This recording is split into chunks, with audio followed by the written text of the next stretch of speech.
గురుగారు నమస్కారం అండి. అమ్మ ఆశీర్వచనం తల్లి. గురూజీ, అంటే ఈ నెల 12న సంపూర్ణ సూర్యగ్రహణము సాయంత్రం వస్తుంది. జాగ్రత్తలు చెప్తూ ఉన్నారు.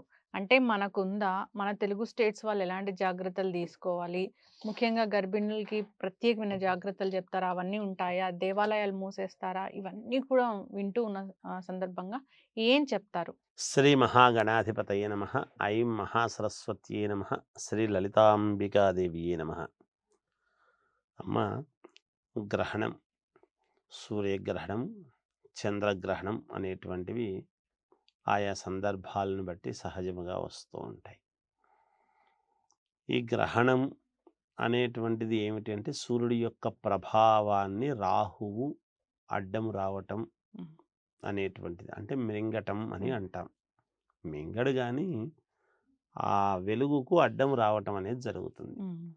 అయితే ముఖ్యంగా మన భారతదేశంలో మనకు కనిపించదు అది. హ్మ్. విదేశాలలో ఉండేటువంటి వాళ్ళకు, యుఎస్ఏ హ్మ్. ఇట్లాంటి చోట ఉండేటువంటి వాళ్లకు హ్మ్. అగుపించడము హ్మ్. ఉంటుంది. అంటే ప్రభావం వాళ్ళకుంటుందిగా? ఖచ్చితంగా అక్కడ ఉన్న వాళ్ళకు ఉంటుందిగా. హ్మ్. అక్కడ ఉన్న వాళ్ళకు ఉన్నట్టే కదా. హ్మ్. ఇప్పుడు దాని యొక్క ప్రభావము చేత ఏమిటి, హ్మ్. ఎలా ఉంటుంది హ్మ్. గ్రహణం హ్మ్. అనేది వచ్చింది. ఎక్కడ హ్మ్. ఆశ్లేష నక్షత్రము అనేటువంటి ఒక నక్షత్రం, ఏదో హ్మ్. ఒక నక్షత్రంలో వస్తాయి. అవును. ఏ నక్షత్రాల వాళ్లకు కొంచెం సమస్యలు ఉంటాయి హ్మ్. అనేటువంటిది ఆ ప్రభావం చూపిస్తుంది. హ్మ్. ఈ గ్రహణ ప్రభావం అనేటువంటిది ఎలా ఉంటుంది అంటే హ్మ్. వాళ్ళ జీవితాల్లో అద్భుతమైనటువంటి మార్పులు వస్తాయి. కొన్ని ఏవో చిన్న చిన్న ఇబ్బందులు, ఒడిదుడుకులు కూడా ఉంటాయి. హ్మ్. ఒకవేళ బాగలేనటువంటి వాళ్లకు కొన్ని ఇబ్బందులు, బాగుండేటువంటి వాళ్లకు యోగము అనేటువంటిది వాళ్ళ వాళ్ళ జాతకాలను బట్టి, వాళ్ళకు ఉండేటువంటి దీన్ని బట్టి వస్తుంది. హ్మ్. ఇప్పుడు అందరికీ ఒకటే అని అనలేం గదా. హ్మ్. మనం మానవ సహజం అది. కాబట్టి ప్రతి వాళ్ళకి ఇదే వర్తిస్తుంది అని చెప్పడం కష్టం. హ్మ్. అలా ఎవరెవరు దాన్ని బట్టి ఏమిటి అనేది ఒకసారి ఒక ఆలోచన. హ్మ్. ముఖ్యంగా గ్రహణ ప్రభావం, గ్రహణ సమయంలో మనం చేయకూడనటువంటివి ఏమిటి? హ్మ్. గ్రహణ శూల అనేటువంటిది యొక్క ఇది ఎప్పుడైతే ఈ గ్రహణ కిరణాలు అనేటువంటివి మనం పడతాయో, హ్మ్. వెలుగు అనేది పడుతుంది గదమ్మా. ఎంత గ్రహణమైనా కూడా వెలుగుంటుంది. హ్మ్. ఆ వెలుగు అనేటువంటిది, ఆ ఛాయలు ఎప్పుడైతే పడతాయో హ్మ్. వాటి నుంచి కొంచెం ప్రభావం అనేటువంటిది మనకు హ్మ్. ఇదొస్తుంది. అందుకని అక్కడ ఉన్నటువంటి వాళ్ళు, గర్భిణీ స్త్రీలు గాని, హ్మ్. వీళ్ళు కొంచెం జాగ్రత్తలు తీసుకోవాల్సిన అవసరం ఉంటుంది. హ్మ్. అందుకనే ఏం చెప్తాము అంటే గర్భవతులు, అంటే నిండు గర్భవతిగా 6 నెలలు దాటినటువంటి వాళ్ళు, హ్మ్. 6 నెలల లోపల పర్వాలేదు. హ్మ్. 6 నెలలు దాటినటువంటి వాళ్ళు ఏమిటంటే ఏదన్నా గ్రహణ సమయంలో తరగటం గాని, హ్మ్. కత్తిరింపులు గాని, హ్మ్. అల్లికలు కుట్లు గాని హ్మ్. ఇట్లాంటివి ఏమీ చెయ్యవద్దు. కేవలం దేవత ఆరాధన అనేటువంటిది ఎప్పుడైతే స్మరిస్తూ ఉంటామో, హ్మ్. అలాంటి ఇది మేలు జరుగుతుంది అని. హ్మ్. మనము మామూలుగా ఈ గర్భిణీ స్త్రీలు చిన్న పిల్లలు అట్లాంటి ఫోటోలు పెట్టుకోవటమో, హ్మ్. పిల్లల్ని చూడటమో అట్లాంటివి, ఇట్లాంటివి చూస్తూ ఉంటారు హ్మ్. సహజంగా. హ్మ్. ఏదైతే చూస్తామో అట్లాంటి వాళ్ళు మనకు కావాలి అనేటువంటి తృప్తి కోసం. ఎందుకు ఈ మాట చెప్తున్నాను అంటే, అలా చూస్తూనే అవుతారా గురువుగారు? హ్మ్. ఇది ఉందా? ఇది నిజమేనా? అని హ్మ్. అనిపిస్తుంది. హ్మ్. మీకొక ఉదాహరణ చెబుతాను. ఏవైనా మనకు శాస్త్రము ప్రామాణికం గదమ్మా. అవును. శాస్త్రాలే గదా మనకు ప్రామాణికం. హ్మ్. పిల్లలు స్కూల్‌లో చదువుకున్నాడంటే వాడికొక పుస్తకము, టెక్స్ట్ బుక్ వాడికి ప్రామాణికం. హ్మ్. దాన్ని బట్టే టీచర్ చెప్తాడు దాంట్లో ఉండేటివి. ఆ టీచర్ చెప్పిందే వాడు పఠనం చేస్తాడు. హ్మ్. అదే ఎగ్జామ్స్‌లో వస్తాయి, రాస్తాడు. వాడు ఉత్తీర్ణుడవుతున్నాడు. హ్మ్. దానికో ప్రామాణికం గదా. అవును. మరి ప్రహ్లాదుడు గర్భంలో ఉన్నప్పుడే విన్నాడుగా. హ్మ్. అభిమన్యుడు హ్మ్. ఆమె గర్భంలో ఉన్నప్పుడే గదా హ్మ్. విన్నాడు. హ్మ్. అందుకనే ఈ రోజుల్లో గూడా పుట్టిన పిల్లలు వెంటనే కంప్యూటర్, ఎందుకంటే సాఫ్ట్‌వేర్ ఇంజినీర్ భార్యాభర్తలు ఇద్దరు సాఫ్ట్‌వేర్‌లు అయిన దానివల్ల హ్మ్. వాళ్ళిద్దరు మాట్లాడుకునేటువంటి మాటలు పిల్లలకెక్కుతున్నాయి. హ్మ్. వాడు అందుకే రాంగానే వాడు సాఫ్ట్‌వేరే అవుతున్నాడు. అలా మనం నిజానికి ఏదైతే అనుకుంటుందో, ఆమె మననం జేసుకుంటుందో స్త్రీమూర్తి, హ్మ్. దేని మీద అయితే ప్రసన్నతై చూస్తుందో అటువంటి సంతానాన్ని కనటం అనేటువంటిది స్త్రీమూర్తి యొక్క గొప్పతనం. హ్మ్. అందుకని ఇట్లాంటి సమయాల్లో ఆడవాళ్ళు కొంచెం జాగ్రత్తగా ఉంటే మంచిది. ఆయా నక్షత్రాలను బట్టి మగవాళ్ళు గూడా ఏమేమి చేయకూడదు అనేటువంటివి ఇచ్చినారు కొంచెం. హ్మ్. ఇటువంటి సమయాల్లో ఏదన్నా హ్మ్. కట్టెలు కొట్టడం గానీ, ఇంకొకటి గానీ, లేదు ఇంకేదైనా కత్తిరించడాలు గానీ, హ్మ్. ఇట్లాంటివి గానీ గ్రహణ సమయములో తినటము గూడా హ్మ్. తినకూడదు అని గూడా చెప్పాడు. నిషిద్ధమే. నిషిద్ధమే. హ్మ్. అందుకనే పట్టు విడుపులు అనేటువంటివి చూసుకొని హ్మ్. దానికి ముందు ఇంత సమయం వరకు హ్మ్. లోపలే తినాలి.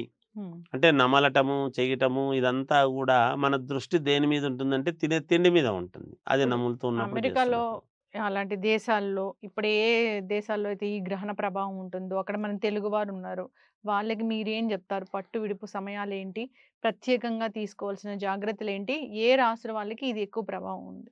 అమ్మ ముఖ్యంగా మనకు ఏ ఏ రాసుల వాళ్ళు అనేది ఏం గాదు. అక్కడ ఉన్నటువంటిది ఒకటే ఇదే. హ్మ్. కర్కాటక దీనిలో ఉండేటువంటి దీనికి ఉంది. హ్మ్. అవుతున్నది. ఆశ్లేష నక్షత్రం వాళ్ళకు ఇది ఉన్నది. హ్మ్. వాళ్ళు మాత్రమే జాగ్రత్తలు పాటిస్తే చాలు. ఏదో దీన్ని పట్టుకునేసి ప్రతి రాశి వాళ్లకు అద్భుతాలు జరుగుతాయి. దీన్ని బట్టి ప్రతి రాశి వాళ్లకు ఇబ్బందులు జరుగుతాయి. హ్మ్. అనేటువంటిది గ్రహణం రాకపోయినా ఇబ్బందులు వాళ్ళ వాళ్ళ హ్మ్. జాతకాన్ని బట్టి వాళ్ళకు ఉంటాయి. హ్మ్. మనం చెప్పేటప్పుడమ్మా ఏది చెప్తే అది వింటున్నారు గదా! అని హ్మ్. ఏది అంత భయోత్పాతాలు ఏమీ అక్కర్లేదు. హ్మ్. ముఖ్యంగా పాటించాల్సింది ఏమిటంటే ఆశ్లేష నక్షత్రం వాళ్ళు హ్మ్. రాశి ఏదైనా కావచ్చు. ఆశ్లేష నక్షత్రం వాళ్ళు మాత్రం కొంచెం జాగ్రత్తలు తీసుకొని ఉండటం ఉంది. హ్మ్. గర్భవతులు అనేటువంటి వాళ్ళు ప్రతి గర్భిణీ స్త్రీ పాటించాల్సినటువంటి నియమాలు పాటిస్తే చాలు. హ్మ్. గ్రహణ సమయము అన్నప్పుడు ఏ రాశి వాళ్ళైనా ఏమిటి అంటే, ఆ గ్రహణ సమయం అనేటిది గ్రహణం అనేటువంటిది మనకు ఆకాశంలో సూర్యచంద్రుల యొక్క ప్రభావం వల్లనే హ్మ్. జరుగుతుండేది. ముఖ్యంగా బుధవారం నాడు. మనకు బుద్ధికి ప్రకాశకత్వం. హ్మ్. బుద్ధి కర్మానుసారిణి అని చెప్తున్నాం మనం. మన బుద్ధిని మనం కరెక్ట్‌గా పెట్టుకోవటం అనేటువంటిది మనకు బుద్ధి పుట్టించడం అనేటువంటిది బాగుండాలి, చేసుకోవాలి అన్నప్పుడు అన్ని రాసుల వాళ్ళు కూడా హ్మ్. అందులోనూ బుధవారము పాండిత్యము, హ్మ్. పండితులు. పైగా సూర్యగ్రహణం హ్మ్. ఆరోగ్యానికి సంబంధించినటువంటిది. ఇవన్నీ గూడా ప్రతి వాళ్ళు కనిపించినా, కనిపించకపోయినా మనం పాటించాల్సిండేటువంటిది ఏమిటి? అంటే అక్కడ కనిపించేటువంటి వాళ్ళైతే హ్మ్. మామూలుగా ప్రతి వాళ్ళు గూడా, ప్రతి రాశి వాళ్ళు గూడా వాళ్ళకు తోచినటువంటి దైవారాధన హ్మ్. మామూలుగా. హ్మ్. అందులో ఏది వాళ్ళకు మనకు సాయంకాలం అయితే వాళ్ళకు పొద్దునవుతుంది. అవును. ఇది రాత్రి సమయంలో చూపిస్తుందని మనకు చెప్తున్నారు హ్మ్. అక్కడ. అక్కడ అనుకూలాన్ని బట్టి వాళ్ళు చూసుకోవటం. హ్మ్. దాని ప్రకారముగా గ్రహణము ఉన్న సమయములో దైవారాధన. మిగతా పనులు చేసుకుంటూ ఉండవచ్చును. హ్మ్. ఆఫీసులు, వ్యవహారాలు ఏదో పనులు ఈ మధ్య రాత్రి పూట గూడా ఆఫీసులు ఉంటున్నాయి గదా హుహుహు. తల్లి! తప్పదు గదా! వెళ్ళినప్పుడు ఆ పనులు చేసుకుంటూనే నిత్యము వాళ్ళ దైవాన్ని గాని, లేదా మనస్సుకు నచ్చినటువంటి ఇష్టదేవుణ్ణి గాని, లేదు ఏదైనా ఒక మంత్రం అనుష్ఠానం ప్రకారముగా చేసుకోవటం గాని చేసుకుంటే పరమ పుణ్యదాయకము హ్మ్. అనేటువంటిది చెప్పవచ్చును. మనం ఇచ్చే సలహా. అవును. గురువుగారు మనకు గూడా సాయంత్రం 6:30 నుంచి 6:15 నుంచి ఉందంట గదా! మనకేముంటుందమ్మా? హ్మ్. మనకేం లేదు. పాక్షికంగా. మనకుండడం అంటే హ్మ్. అది మనకసలు కనిపించే అవకాశమే లేదు గదా! హ్మ్. మనకు రాత్రి అయితే హ్మ్. వాళ్ళకు అటువైపు హ్మ్. యూఎస్ఏ వాళ్ళకు తెల్లవారుజాము హ్మ్. తెల్లవారుతుంది. హ్మ్. దాన్ని బట్టి వాళ్ళు చూసుకోవడం. మనకైతే లేదు. అయితే జనరల్‌గా గూడా దేవాలయాలు మూసివేయడము, లేదంటే మన ఇంట్లో దేవుడి గది క్లోజ్ జేయడము, ఎవరైనా నార్మల్‌గా ఫోటోలు పెట్టుకుంటే వాటిని కూడా ఏదైనా క్లాత్‌తో కప్పేయడము, గరిక పెట్టడము ఆహార పదార్థాల మీద అట్లా ఉంటుంది గదా! ఇవన్నీ పాటిస్తారా? పాటించాలా అక్కడ? ఖచ్చితంగా పాటించాల్సిందే. అంటే హ్మ్. దేవాలయాలు మూసేస్తారు హ్మ్. గ్రహణం అంటే. హ్మ్. ఎందుకంటే గ్రహణం అంటున్నప్పుడు మనం బయటికి వెళ్ళాలి గదా! హ్మ్. వెళుతూ ఉన్నప్పుడు పక్షి దోషాలు అనేటువంటివి ఉంటాయి. పోతూ ఉన్నప్పుడు నీడ అవి వాటికి సంబంధించినటువంటి ఇదంతా హ్మ్. కూడా ఉంటుంది. ఆ యొక్క కిరణాలు గాని, ఇంకోటి గాని మనం వెళ్ళటం గాని, హ్మ్. చేస్తూ ఉన్నప్పుడు గాని, చెందినప్పుడు గాని ఏదైనా మనం ఏదైతే యద్భావం తద్భవతి. ఏ భావనతో అయితే పోతున్నామో మనం హ్మ్. అది గనక మనకు జరగాలి. హ్మ్. అందుకని ఎక్కడైనా ఇబ్బందులనేవి జరగవద్దు. దేవాలయాల్లో కూడా హ్మ్. నిషిద్ధమే. ఆ హ్మ్. యొక్క నీడలవి పడకూడదు, చేయకూడదనేది క్లోజ్ చేస్తారు. హ్మ్.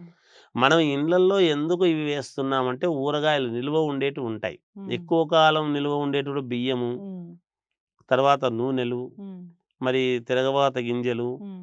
తర్వాత ధాన్యాలు కొన్ని, హ్మ్. అట్లా కొన్ని ఉంటాయి గదా! ఇవి నీళ్ళు, ఇప్పుడు నీళ్లు కూడా చాలా జాగ్రత్తగా వాడుకోవాల్సిన రోజులు కదమ్మా. ఎలా పడితే అలా పూర్వం అయితే అన్నీ క్లోజ్ చేసి పడేసేసి అన్నీ బోళ్ళిచ్చుకునేసి మళ్ళీ బావుల్లో చేదుకొని వచ్చి తెచ్చి పోసుకునేవాళ్ళు. అవును. ఈ రోజులు అవి కాదు కదమ్మా. నీళ్ళకి కూడా మనం డబ్బులు కట్టుకుంటున్నాం కదా. హ్మ్. కనుక ఈ ప్రతి దాంట్లోనూ నిల్వ ఉండేటువంటి వాటిల్లో దర్భ అనేటువంటిది ఎప్పుడైతే ఏస్తామో, హ్మ్. ఆ దర్భ ఉండేటువంటి దాని వలన అది రానివ్వదనమాట. ఆ హ్మ్. దోషం అనేటువంటిది దానికి ఆపాదించకుండా ఉంటుంది. ఓకే. ఈ నిత్య పవిత్రతతో కూడుకొని ఉన్నటువంటివి ఇవి. హుహు. కనుక దర్భ ఎప్పుడైతే వాడుతున్నామో, హ్మ్. ఆ దర్భనేసుకోవడంలో ఆంతర్యం అదే. అక్కడ వాడాము అంటే వాటికి ఆ పదార్థంలోకి ఆ కిరణాలు పడవు. హ్మ్. అవి తీసేసుకునేసి మళ్ళీ మనం వాడుకోవచ్చు యథావిధిగా ఓకే. అనేటువంటి ధోరణితో మనం దర్భ వాడతాం. యెస్. చక్కగా చెప్పారు గురువుగారు. మనకైతే లేదు. పాక్షికంగా ఉంటుంది. సో, మీ ఇతర దేశాల్లో మన తెలుగువారు ఎవరైనా ఈ వీడియో చూస్తుంటే మాత్రం మీరు చెప్పిన జాగ్రత్తలు తీసుకోవాలని కోరుకుందాం గురువుగారు. సో, ఆ టైంలో మనం దేవత అంటే మనం ఆ టైంలో దేవతారాధన గాని, పఠించడం గాని, స్మరించడం గాని చేస్తే మంచిది. ఆ సమయంలో హ్మ్. పఠిస్తే ఎందుకు మంచిదన్నాము అంటే, మనం రోజు 365 రోజులు చేస్తుంటాం అనుకోండి. హ్మ్. ఇక్కడ చేసేటువంటిది మనం ఎప్పుడైనా చేస్తే మామూలు రోజులు చేస్తే ఒకసారి ఫలితమే వస్తుంది. గ్రహణము రోజు ఏదైతే చేస్తున్నామో మూడింతల ఫలితం వస్తుంది. హ్మ్. అంటే 75% వస్తుంది. హ్మ్. అది సంగతి. ఓకే. జాగ్రత్తలు తీసుకోవాలని కోరుకుందాం. మరీ మూఢనమ్మకాలు పెంపొందించేది గాకపోయినా, మన శాస్త్ర ప్రకారం జాగ్రత్తలు జెప్పారు గాబట్టి, వాటిని పాటిస్తే సరిపోతుంది. అందరూ కూడా ఆరోగ్యంగా ఉండాలని కోరుకుందాం గురువుగారు. ఈ సంపూర్ణ సూర్యగ్రహణం అంటే ఏదో భయపెట్టేంత గాదు కానీ, జాగ్రత్తలు తీసుకుంటే మంచిది. చక్కటి ఇన్ఫర్మేషన్ అండి. ధన్యవాదాలు. జయోస్తు.